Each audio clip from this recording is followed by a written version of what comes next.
Presented by Endeavor Hospitality Group and Andy Moore Honda of Bloomington. It's time to break down all of the action from tonight's game. Now from the Golf Club at Eagle Point Studios mobile unit, here's Jim Coyle.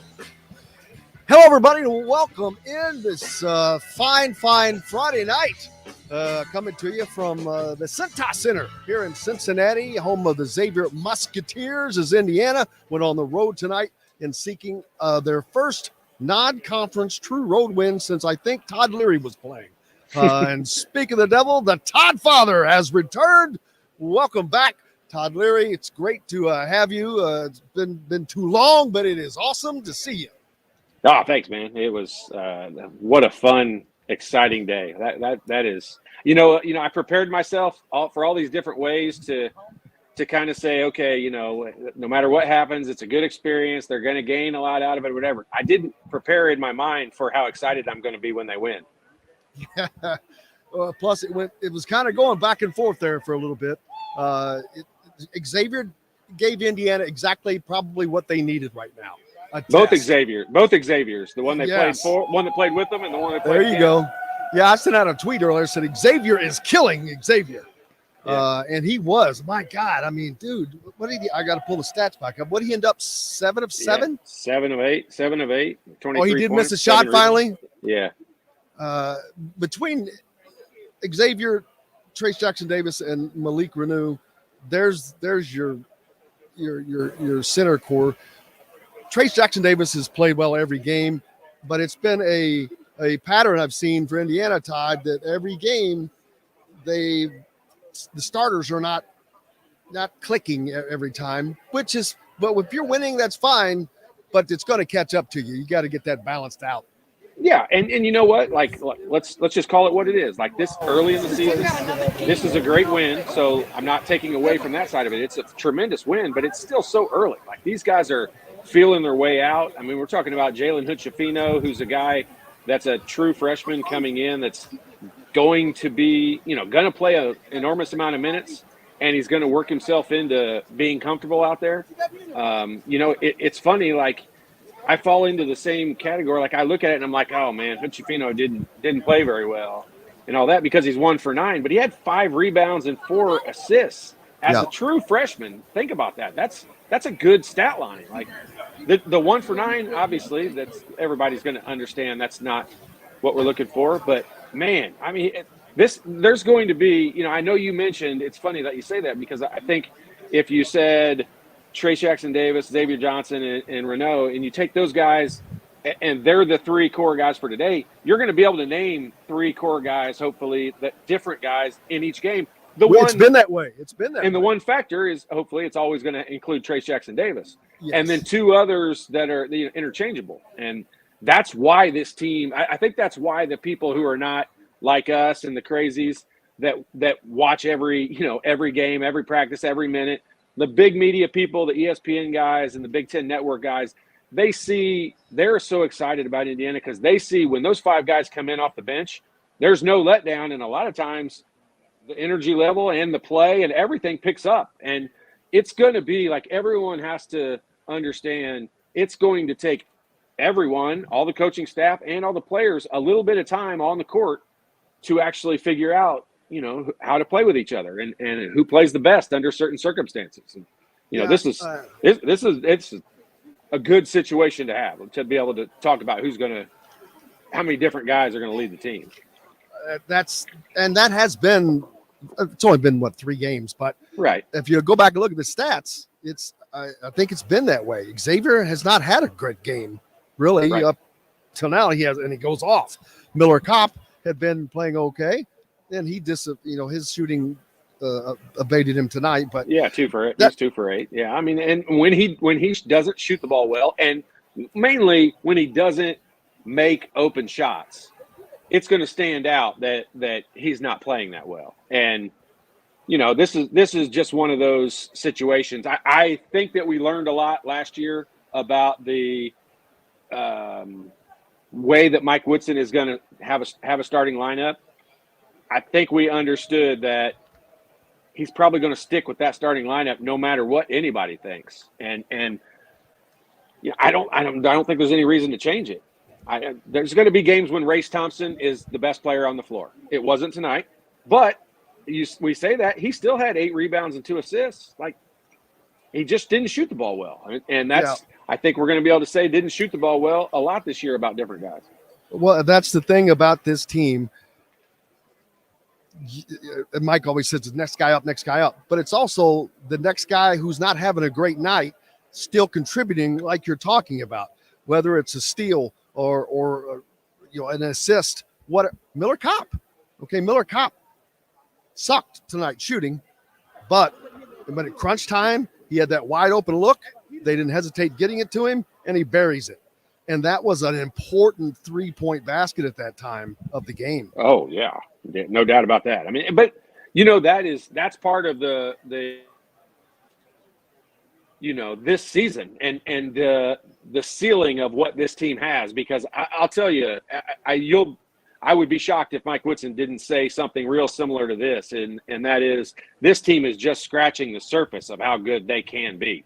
And absolutely. And that's a scary thought for teams they're going to play against, because this team, Indiana, didn't play great tonight. I was so nervous about this game for Indiana, because if there's one thing Xavier can do, they can score the basketball. And I know they scored 79 points. It was a fast-paced game.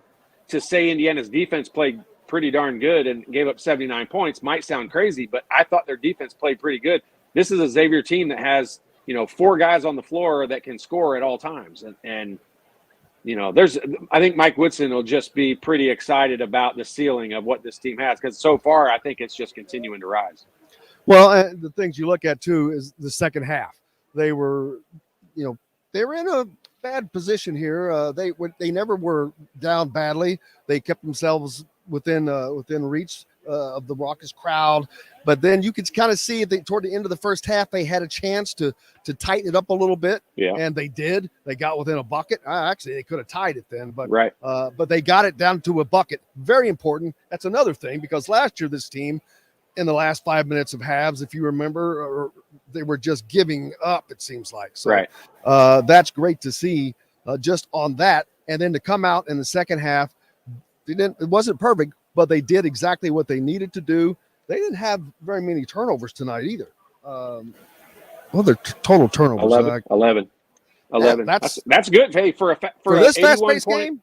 Yeah. For an 81-point game, that's the third game of the year. That's not bad at all. But I mean, you're right about that first half. There are a lot of Indiana teams over the last few years that when they trailed by 9, when it went to a 9-point lead for Xavier, our Xavier took over and he got them back into the game. And it was his drives to the basket. He made a big 3-pointer. Xavier Johnson was really. I know Trace's line looks better, but Xavier Johnson was the real key for Indiana hanging around in that first half. And, that's a great thing, because we've seen Xavier be able to do that before.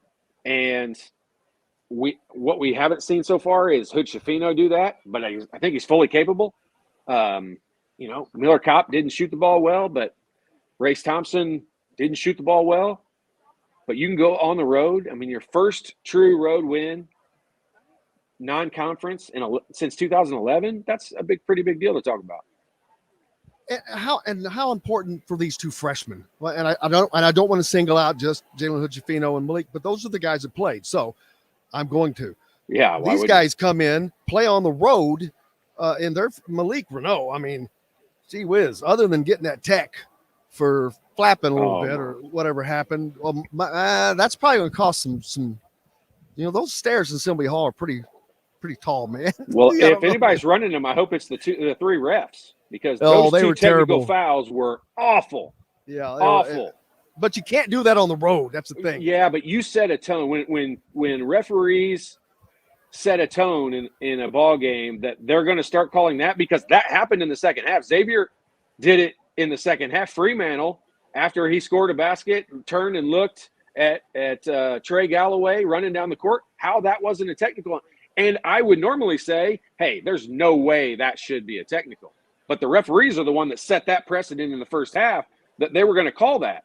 And I, 3 games into the season, I don't want to sit here and just start blabbering about how bad the officials were, but they sucked. Like, they were terrible. I can't get fined for saying it. Hey, Coach. They sucked. Like, those officials did not have control of this game at all. That was 3 individual officials not working as a team. Yeah, and I think they were Big Ten officials. I'll have to double check that, but I thought that I saw that. So, they were more like Little 5 officials this week. Well, they are a par for the course if it was Big Ten officials. What impressed you most tonight? Obviously, the win. Getting the win is a Christmas present itself. Like I said, Indiana has had trouble. They haven't played a ton of non-conference road games. Let's be honest. Teams like Indiana, Kentucky, it's not like they're losing 8 of those every year. They don't do that. 2 of those every year. Maybe if that. They try not to do that if you can keep from it. Right. But what impressed you most? I mean, I don't know if it was the freshmen or the moxie of this team. Period. How they played, how they stayed, got in it, came out in the second half, and won the game. Yeah, I mean, you can define that moxie as the ability to come back from when they fell behind by 9. That to do. It's just downright difficult to go on the road and have the crowd going crazy and be down by 9 and be able to fight through that and come back. Like, that's the biggest, most impressive thing for me. At that point in the first half, I was just hoping, when you get down by 9 on the road like that, crowd's going crazy, you're 1 or 2 baskets away from getting blown out. Like, and that might sound crazy, but you really are. I mean, you're in a position where this thing can go down in a hurry, and they did a great job of keeping their composure. I never thought anyone looked, maybe the inbounds plays towards the very end of the game, maybe Jalen Hood-Schifino underneath the basket that one time. I mean, he looked a little flustered, but other than that, I mean, this team was solid. A couple little things that we kind of take for granted about Jalen Hood-Schifino as a point guard, as a true freshman, with all that pressure at the end of the game, with his size beating that pressure that's coming across. If he had turned it over, we would all be saying, it's a freshman mistake, blah, blah. But he wasn't even close to turning it over. Like, he handled that pressure not like a true freshman generally would do. So I was impressed with Malik Reneau without a doubt. I think he's the biggest surprise to me because it's a great surprise. I thought he would have a little more of a smaller role early in the season with this team, but he's not. Like, he is to be able to bring in Trey Galloway and Reneau, and there's going to be games we talk about Jordan Geronimo and Tamar Bay. I mean, we've got a bunch of guys we're not even going to mention on this show today that at some point in time in this year are going to be the player of the game. Was there somebody was it just 9 guys that played tonight? Yeah, 9. Yeah, 9. Who am I missing? Who didn't play that has been playing? Damn it. I was trying to. I mean, CJ Gunn, maybe. Caleb Banks. No, I didn't expect those. Well, this is, and people have talked about the rotations, whatnot. Well, you look at this right here. Expect to see those guys. Those are the names that you're going to be seeing, probably most likely. But of course, that's not going to be every game. But these are your 9. These 9 guys that got playing time today. I mean, Bates only played. He played 12 minutes. Galloway 22 minutes. Jordan Geronimo only played 5 minutes. There's going to be games Jordan Geronimo plays 25 minutes. So, these 9 names are the ones that are going to have the most minutes on the stat sheet throughout the year. But it's just a great, it's a really good position to be in, to be able to have guys that are going to come in off the bench.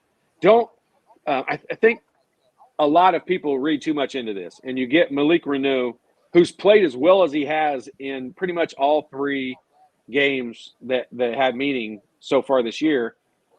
It doesn't mean, if he's played well coming in off the bench, why would all of a sudden we want to change that and put him in to start? Like, let's ride with what we've got. And I think that's going to be a lot of what Mike Woodson brings to the Indiana culture as a whole, in that, what he brings down from the NBA is when you've got a core group of people that are working, you don't shake that up a whole lot. And if Malik is playing great coming off the bench, why would we even entertain the idea of talking about shaking up the starting lineup? Now, there's going to be times throughout the year when this team goes through some struggles, when they're not playing very well, when they're not playing all that well together. And that may be the point to shake up a lineup. That's when I see you doing something like that. But I think Mike Woodson, if nothing else, proved last year he's not interested in shaking up the lineups at all. Like, I think he's trying to find the rotations that work together, and I think this is what we're going to look at, Boy, which is great. Malik Renew and Trace Jackson Davis on the floor together look really good. It ain't bad, is it? No, it's not. 8 out of the 9 guys that played tonight played 11 minutes or more, with 6 playing more than 20 minutes.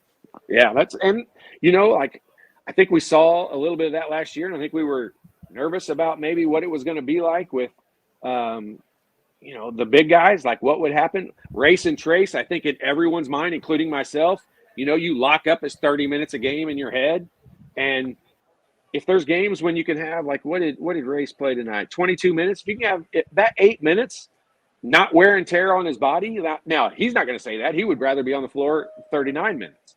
But, at the end of the day, having 9 guys there and 6 or 7 that can play 20 minutes is a really good situation to be in. So you come out of this game, you've got one day to rest. And really, you're not going to, I don't know how much practicing they'll do tomorrow. Probably just a lot of film work, mainly, I would say. Then you got to come back Sunday. They may shoot around, if anything else, but more than anything, they'll go over the game plan and the personnel. More than anything, they'll look at the personnel of Miami of Ohio and figure out what they need to do to take away. Like, there's not going to be any major practice going on tomorrow. Mike Woodson's from the NBA. Let's not forget that. Yeah, that's right. So what do you want to see from this? Obviously a winning, but coming out of this and going back, it's not a home game. It's a neutral court game, but it's in Indianapolis. There at Gainbridge Fieldhouse. What do you want to see from this Indiana team coming out of this game? Well, we talk about it more, I think, in college football, where they have the trap games and things like that. Now, don't get me wrong. This is not a trap game where Indiana has any chance of losing. Miami of Ohio is terrible, for one. They have 0 chance of losing, but they're just not playing well. Would be going back the other direction, not getting better. And I think there'll be certain things that the coaching staff will look at and try to work on maybe tomorrow, and definitely in the game Sunday, and then next Wednesday. Like, there'll be things that they want to try and work on, but the setting it up so that the team continues to improve. Because, hey, let's look at it. This was a Friday night kind of prime time game at this time of year, and you're going to go home and play against a team that's not very good. It's tough to get up for that. Like, it really is. And trust you, we saw what happened to Michigan, taking on an unranked Arizona State team, and they got ran out of the gym. And I was watching that game, and they were down early, big. And I'm thinking, all right, they'll come back. Man, they just did not get closer. And so you've got to be up. College basketball has gotten. There's so much more continuity now. We've seen teams that come out of nowhere, program that didn't have traditional programs. So Indiana's gonna, and plus Indiana gets everybody's best wherever they go, no matter who it is. Like how bad do you think Sean Miller wanted to win this game? Bad. Yeah. Bad. Real bad. I mean, he's not gonna admit it ever, but bad. They wanted to win. He wanted to win this one. Bad. Absolutely. So Indiana now 3-0 on the season, getting their first road win, non-conference road win in quite some time. They've got Miami coming up on Sunday, we've talked about, but we've got some big games coming up. What do they need to do between now and, say, North Carolina to be ready for that game? Because I don't know if in that game you can have 3 of your main guys shooting 1 for 7 like they did tonight. I think the Trace is going to have a little more help, although he had Malik Renew and Xavier tonight. But I think when you face a team a little bit more. Yeah, I think we'll see a lot more of the balanced scoring. We won't see 3 guys that dominate the stat sheet in these next few ball games. We'll see a lot more guys in double figures. I think we only had 3 guys in double figures in the game. That's what I think they look to get out of between here and North Carolina. Like, hey, let's face it. North Carolina is an extremely big, physical, tall, talented team, but they don't shoot the ball very well either. And, that's a game that you look at Indiana, and I think Indiana will have a pretty darn good chance of winning that game, barring having some catastrophic shooting night. But, I mean, then, like, going to Kansas and going to play in Arizona out on the road in Vegas, like, those games are just that's what is fun. That's what we love to look forward to. That's why Indiana fans want the Kentucky game back on the schedule, because these kinds of games at this time of year is just awesome. I mean, just to look at this Xavier game, and I'm telling you, I will be surprised if at some point in time throughout this season Xavier is not ranked, because that's a good basketball team that can score the ball. They're going to beat a lot of teams. And it won't shock me at all if they're ranked. And so this is a really good win. I think at some point we'll look down in the KenPom, and this will be a gigantic this will continue to make Indiana go up in the rankings, because I think Xavier's a good team, and this is a good win for Indiana. Yeah, I mean, Zach Freemantle. Kobe Jones wasn't probably as healthy as he would have liked to have been. He looked fine. I know they said that, game. but I mean, when a guy, they say a guy's got an ankle injury, like, yeah, him limping all around the court, like, he looked fine. Like, he wasn't pulling who was that? Isaiah. He wasn't pulling an Isaiah Thomas. Yeah. I mean, limping. This is there's just so many fun, exciting things that come out of this, and things that you can look forward to for this team. I mean, it's great. Like, we're going to talk a ton about Renaud. Everyone's going to be talking about Renaud. He should be starting. He should do this. And I'm like, just pump the brakes on that. Look, let's leave him doing exactly what he's doing. Like, he's comfortable in that role. Let's go with it. I don't think bringing him in the starting lineup is really going to be beneficial for him, because when you first start the game out, like, IU always for 2 years has always tried to get Trace involved in the offense early in the game. Well, it's difficult to try to get two guys involved that early in the offense. And so let's just pump the brakes and leave Malik right where he is, because he looks pretty comfortable coming off the bench. Yeah, with this team, we talk about the depth, and they dang sure looked pretty deep. But I'm thinking back to teams like when you were playing, you guys were deep. How many guys did you all play? A lot. I mean, I thought. See, that's what I was thinking. It was similar to the back then, because you all had so many guys like yourself. Start sometimes, didn't start sometimes, didn't matter. Coming in, playing, shooting. Guys so coming many in off of our guys. bench. Guys coming in off our bench were Brian Evans, who later came and was the Big Ten Player of the Year. Pat Graham, who was Mr. Basketball in Indiana and probably one of the best shooters that's ever come out of the state, but just had a million injuries. He's always coming off the bench. Lyndon Jones coming off the bench. You can't start. You're going to start five, and it's a few times during the year, like, we had a lot of guys that played a lot of minutes, and this team's going to be very similar to that. Yeah, that's what I'm wondering. They're not as. In some places, they probably have some talent that is better, but it's not across the board for certain, because that was an unbelievably talented team. Maybe the freshmen. I don't remember who the freshmen were back then. On that which team. Years? Yeah. I mean, it's 92 or it doesn't matter. It's just difficult because you got when Bailey came in. He's a freshman. He's obviously going to play. I mean.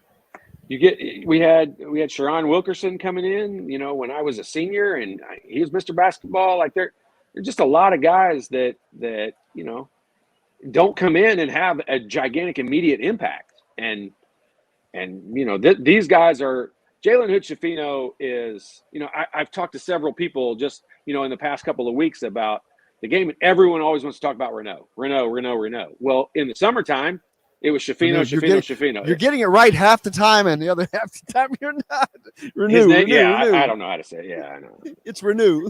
You know what? I think it's kind of customary that you say somebody's name wrong all the time. Like, if I say it right all the time, it just doesn't sound right to me. But regardless Yeah. of that, I mean, this is, you know, Hood-Schifino is a gigantic part of this team. And I feel like Mike Woodson's almost going to have to defend that throughout the season if his stat line is the way that it is. I mean, if he only scores 3 points. It was a big 3 points. That big 3-pointer he made was a gigantic one. But, you know, he had 7 rebounds and – or no, 5 rebounds. 5 rebounds and 4 assists. Like, that's a freshman putting up those numbers. That's an impressive line. You know, here's what is interesting. I think we get a lot of listeners who think right now Trey Galloway had a big impact on this game, played great. They think he has energy. He had a big impact on this game. He had 0 points. He didn't score. So why, when Hood-Schifino barely scores, do we look at it like maybe he's not playing that well? If you would substitute Trey Galloway and put him in the starting lineup, I don't think his numbers would be significantly different than what they are today. But I think everyone just should accept and like the rotations that Mike Woodson uses, because he doesn't really care what we think at all, and he's not going to change it based on anything. He's going to change it if he sees that it needs to be changed. And when you go on the road and beat Xavier, it doesn't need to be changed. There's nothing that needs to change out of it. No, he's very happy tonight. I mean, I'm sure that when they go back and they go through the film, they're going to find the first 2 things. Even though that they may have been whatever, he's gonna get on Xavier and Malik for, you know, you can't chirp on the road, but how that didn't go the other way. Well, of course, you know games, what? baby. I'll just say this. We'll just agree to disagree, because I would guess he doesn't say a single word about it.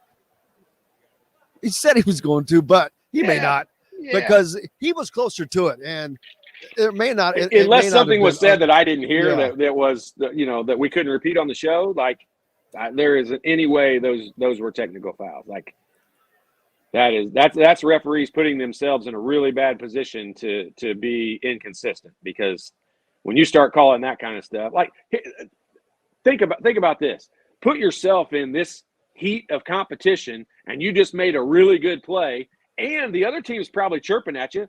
I guarantee you, Xavier, like, I sat on the bench a lot. I know, sitting over there, if someone took a shot right in front of us, we said some nasty, disgusting things, like terrible things. I generally knew everybody's mother's name, their grandmother's name. Like, you say some bad things to people. So for him to turn around and look at the bench, I think players look at that like, I know what they said. I get it. Yep, I do too. I like it. I mean, it doesn't bother me. Like, the officials, unless you just turn around to the bench and give them the old double birds at them. Like, I don't see how you're going to get a technical for anything. Like, that's crazy. The double birds, 23 points, 7 of 8 shooting, 2 of 2 from behind the 3-point line, 7 of 10 at the free throw line, 7 rebounds for Xavier. Yep. I mean, good Lord, what a stat line. Just incredible from that guard spot for him. But they've got to have some consistency from him. He doesn't have to score 23 and do all this every night, but he can't.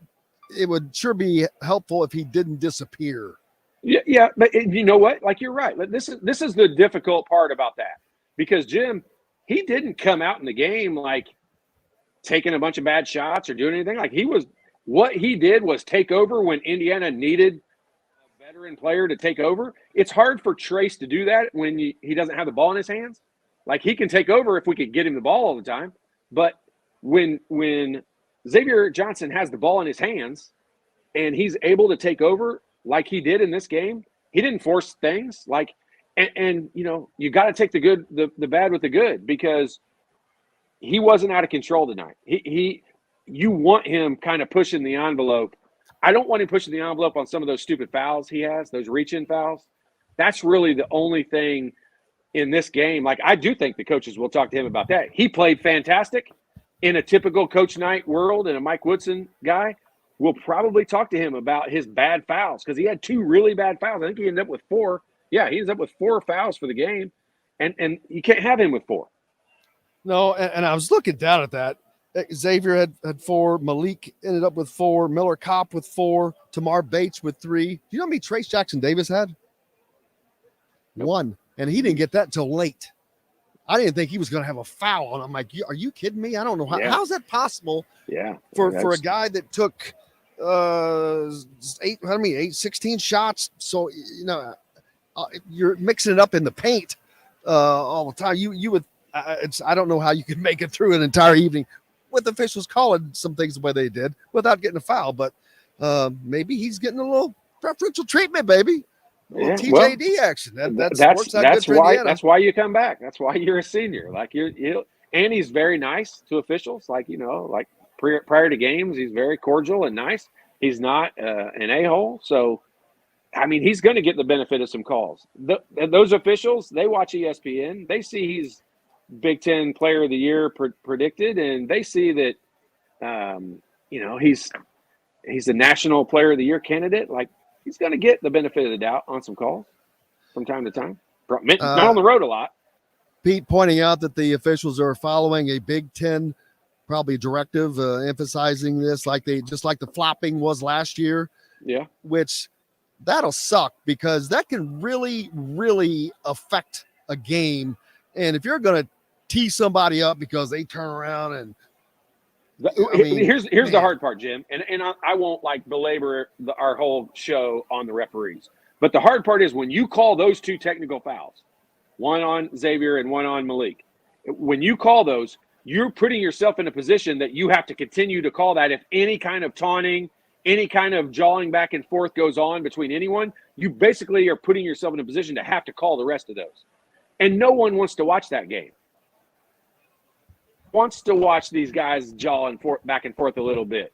It's like when they used to call technicals for hanging on the rim all the time. They really loosened up on that. And when they do call it now, everybody's like, are you kidding? Like, it's what we want to see.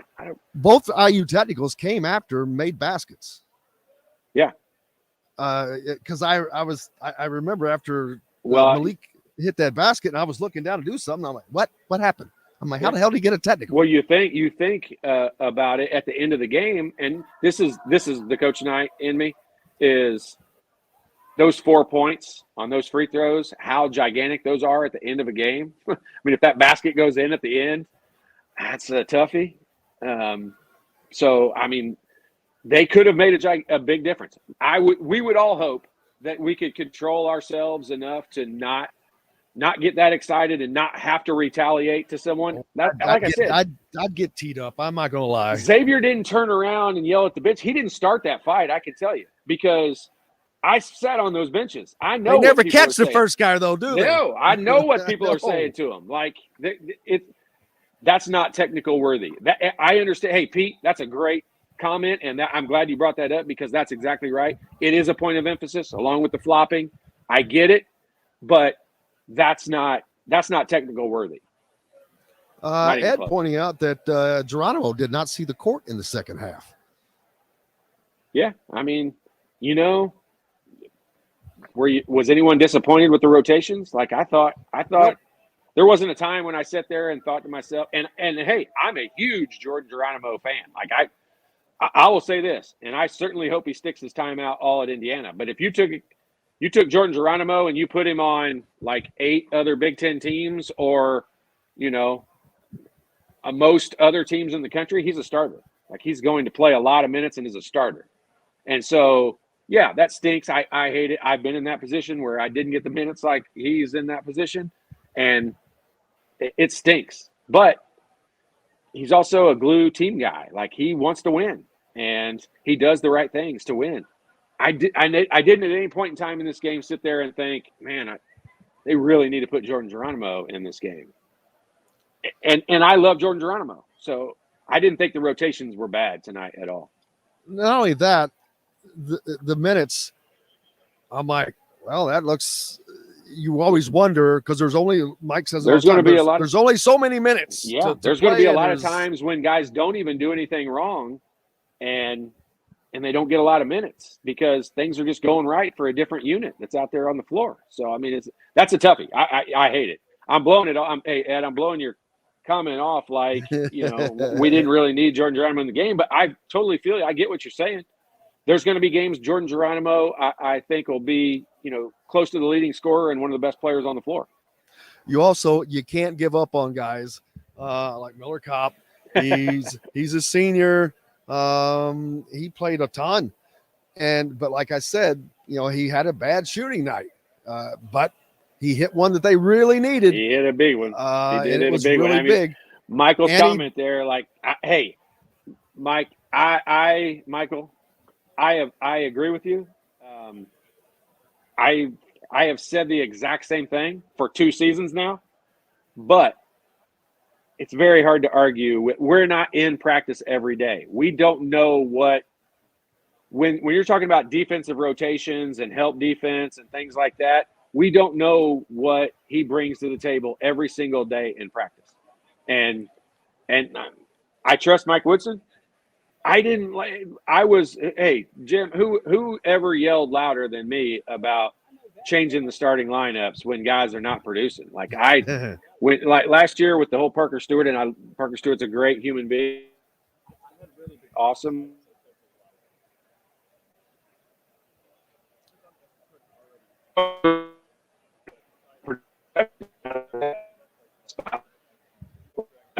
Difficult, but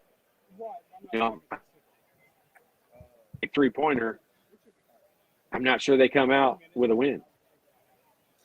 Well, they'll get a chance to do it all again on Sunday, and kind of a little relief not to get this out of this is not on their back, the not winning it's been kind of brought up in social media recently about Indiana not having won a non-con road game for a little while, this, that, and the other thing.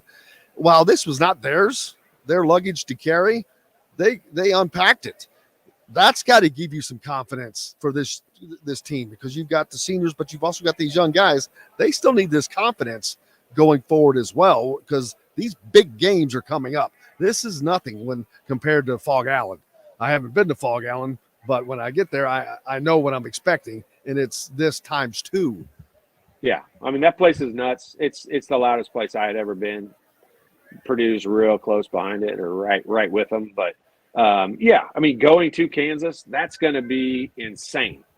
But Jim, when it's a certain level of noise, you can't hear anything anyway. Like, what's the difference whether it's a little bit louder there than it was here, Xavier, or whatever? Like, you can't hear anything anyway, so it's not really that big of a deal. The difference will be, can you fall behind by 9 to Kansas and come back and win?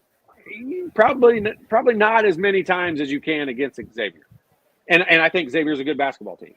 So, you can't put yourself in that position like Indiana did tonight, because they can't let themselves get behind by 9 when they're playing North Carolina and Kansas and Arizona. Those are teams that they need to not just hang around with, but control things a lot better. Well, those are the games where you can't have 3 or 4 guys go 1 for 7.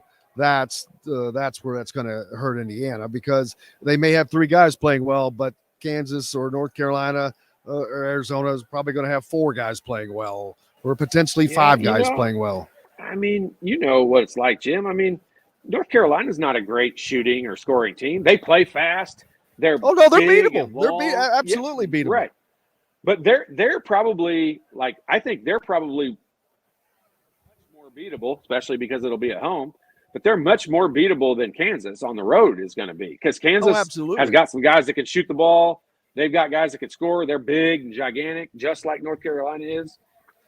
Those are the games, the North Carolina's games like that are the games that I think you can't have, even though Jalen helped with a lot of other things, whether it was rebounds and whatnot.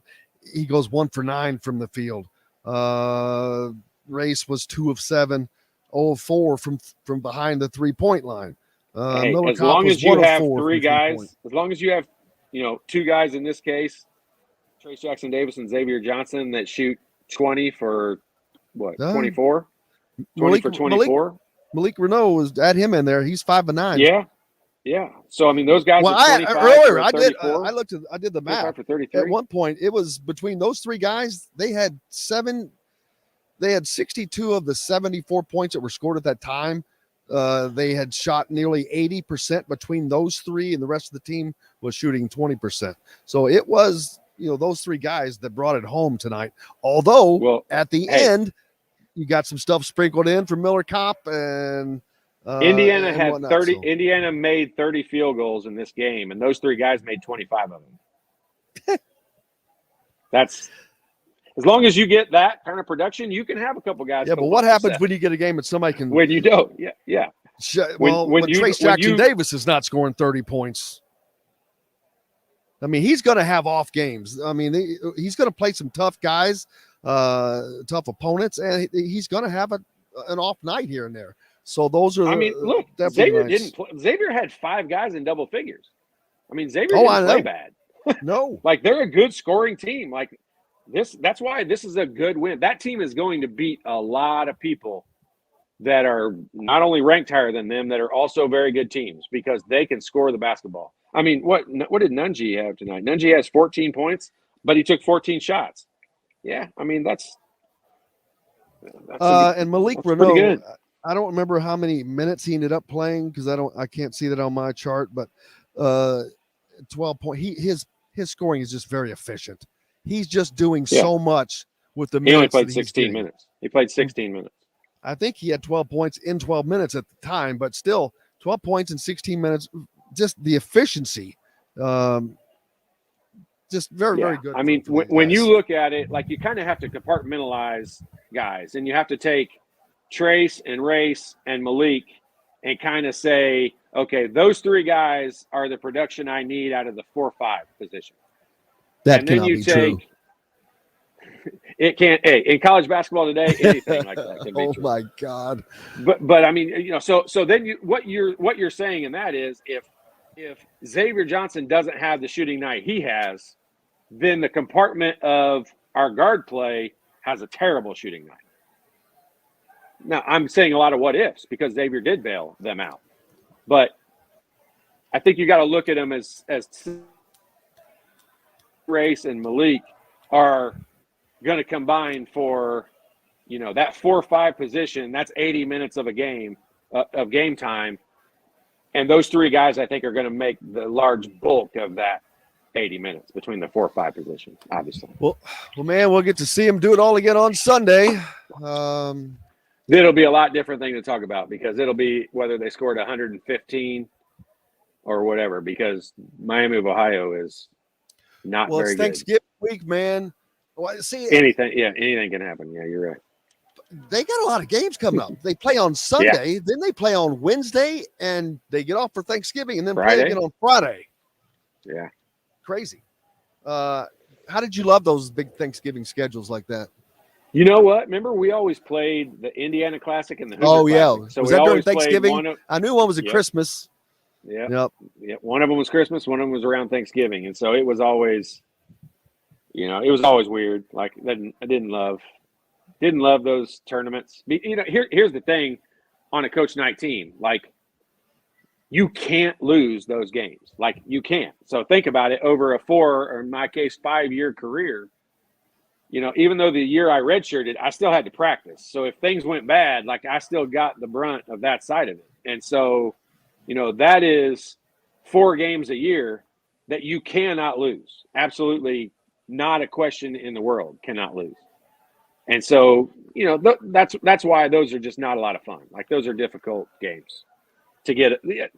Not hard to get excited for because you just know you can't lose. It's just, it's a lose. You can't, not a win-win situation. It's a lose-lose because when you win them, you're supposed to win. And if you lose, you're going to get destroyed. Well, it has been a win-win tonight, baby, because Indiana gets the win, and we got to hear Todd Leary break it down for you. That is what everybody has been waiting for. And I'm sure. Look forward to, hey, edge of their seat. Look at the comments, baby. They're loving it. We can't wait to do it again. Indiana back in action on Sunday at Gamebridge Fieldhouse. Neutral. Why is that part of the half of the Indiana Classic or something? That's the way it used to be. But hey, this is what I've been saying for years. That's a great thing to go do because that's the kind of arena you play in the Big Ten tournament and the NCAA tournament. Exactly. So I wish we would go up there and play 6 games up there throughout the year. Like, that's a good thing. Well, like the Champions Classic that they're not a part of, that Kentucky and Duke and Kansas and Michigan State just played in at the Gainbridge Fieldhouse. Well, and that was what we heard for years on the whole Indiana, whether it was the Indiana, Notre Dame, Purdue, and Butler thing, where they always played there every year. And a lot of people didn't like it because it took away a game like Kansas or in Arizona or whatever. But I just like that, playing in that venue. Like, whatever it is, when you look at the schedule, you're like, why in the world are they playing Miami of Ohio in Indianapolis and the Gainbridge? And you're like, I get it. Like, it's a great thing to do because they need to play in those kind of venues. Well, people get mad at Calipari a lot, but that's one of the reasons he does that specifically. Kentucky plays in a lot of places like that. Hopefully he'll be playing in Gainbridge or someplace like that. He's not a great basketball coach, but he's a marketing genius. Like, he's brilliant when it comes to preparing his team for what they're going to have in the future. And so, got that right, man. I don't mind it. The great Todd Leary, former Hoosier, former Bob Knight player, former Final Four, state champion. You got all kinds of stuff, man. Didn't beat the Highlanders, though. You didn't get to them. Kokomo took care of them for you. Kokomo took care of them for you. How's everything else been going with Todd Leary? Consider them lucky. I know it. They would have got crushed. Yeah, it's been good. Everything's been good. Hey, you know what? It's so much fun to interact with everybody now because people want to talk about Indiana basketball. Purdue people want to hate Indiana basketball, so that makes it fun. Like, it's all fun. Dude, think about 2-3 years ago when we were doing this, and it was like, oh God, I'm like, it's like, God dang it, do I gotta do this again? I'm not kidding you. Like, all day I'm sitting there thinking to myself, okay, what are the positives that can come out of it? Like, I'm preparing myself for what I'm going to say if they get beat. Like, that's not a mindset an Indiana fan should have. And they're training us right now to not have it. And I appreciate that. Looking forward to it, man, and looking forward to seeing you guys on Sunday. Man, no breaks this week. 7-day work week. Whack. Crack the whip. Week. The great Todd Leary. Hopefully you're off for the rest of the weekend at least. We'll see. Yeah. Never can too much. But big thanks to Todd Leary tonight, breaking it down for you guys. No one does it better than Todd. Looking forward to doing this again on Sunday. I hope you guys had a great evening as well. I don't have to do a show in the morning, or tomorrow at least. There's one good thing, so there's that. You, yeah. But until Sunday, for Todd Leary, I'm Jim Coyle. I will see you on the radio.